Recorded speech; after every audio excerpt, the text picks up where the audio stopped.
Welcome to Lair the Alchemist, where we discuss all things heavy metal and hard rock.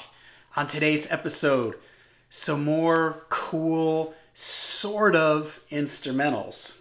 Now, what do I mean by that? Well, I've already done 2 videos where I listed some of my favorite instrumentals. And for this video, I wanted to do some songs that are basically instrumentals, but maybe they have a little bit of singing in them, but not really lyrics. Or maybe there's some spoken word stuff in it. So, all right, I think as soon as I get started, you'll know what I mean. The first one that I've picked is Black Sabbath from the Sabotage album, the song Super Czar. I mentioned in a previous video that anytime there are bells in a song, it makes it feel more epic to me. And it's the same thing whenever there's a choir in a song, especially if they're just sort of singing ahs and stuff like that, not really singing lyrics. It just immediately makes it feel more epic to me. And this is a great example of that. It starts off with that really sinister sounding Iommi riff, the king of guitar riffs, Tony Iommi. And the choir really through this whole thing, they're just singing ahs, ah, ah, ah, ah, ah. And the way the drums are just sort of keeping like an orchestral style drum part. And then there's the spot in the middle of the song where it gets sort of a little uplifting. There's some sounds like a vibraphone, a bell type sound. And the choir, the girl's voices are, up wailing up high. Then it drops back down into that main riff. Oh, da da da da da da da. Man, just really, really great.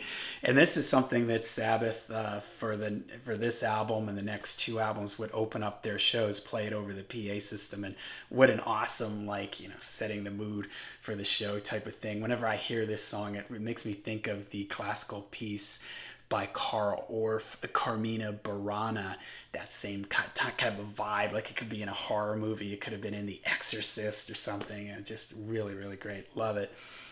All right, next is sort of something somewhat similar to that, is Pink Floyd, Atom Heart Mother, the title track from this album. If you saw my review of Nick Mason's Saucerful of Secrets live at the Roundhouse, you'll hear me mention that they play this song on that, and they do it, of course, without an orchestra or a choir. They just do it with the band. And if you go back to Pink Floyd put out this massive box set not really that long ago called The Early Years. You can hear some early versions of the band playing this song without the orchestra, without the choir. And apparently they worked it up like that. They handed it off to somebody else to add the orchestra and the choir stuff to it.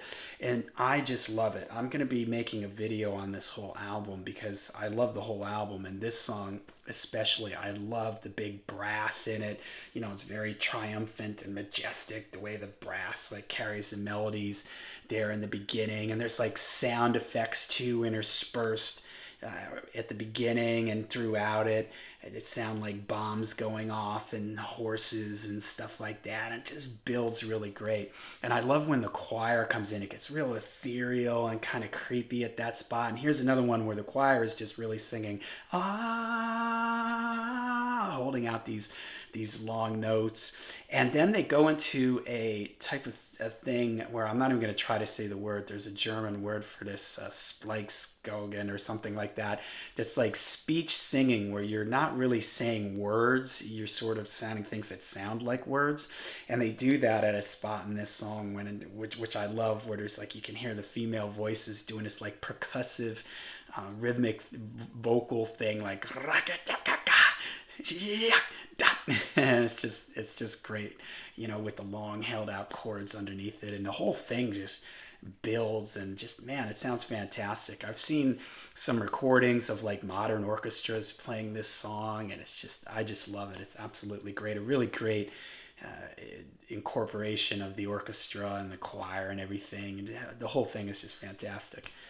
All right, next we have from the Jimi Hendrix Experience, the album Are You Experienced, the song Third Stone from the Sun. first Jimi Hendrix album, and this song to me really fits what Jimi Hendrix was at this point, because he really sounded like he had come down from another planet. Nobody knew what he was doing on the guitar, the sound effects and everything. I love the way it has almost like a jazzy feel to it, and that main melody.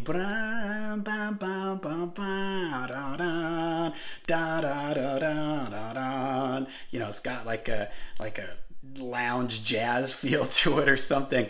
And then there's that spot in the middle where it sounds like Jimmy's talking over like a walkie-talkie or a radio or something like that. And I love at the end of it where you know, it sounds like he sounds like a captain of a spaceship talking to the people, you know, like an airplane pilot talking to the people on the plane. And I love at the end of it where he goes, "And you will never hear surf music again." That's just great. And the way the whole song ends with it just like a crashing feedback, crazy noise, something that Jimmy did so well, that sort of just going crazy with his whammy bar on his guitar. Just great, man. All right, the next and the last one that I have is in this category is from the album Fragile, the song The Fish. This is a showcase for the bass player Chris Squire, whose nickname was The Fish.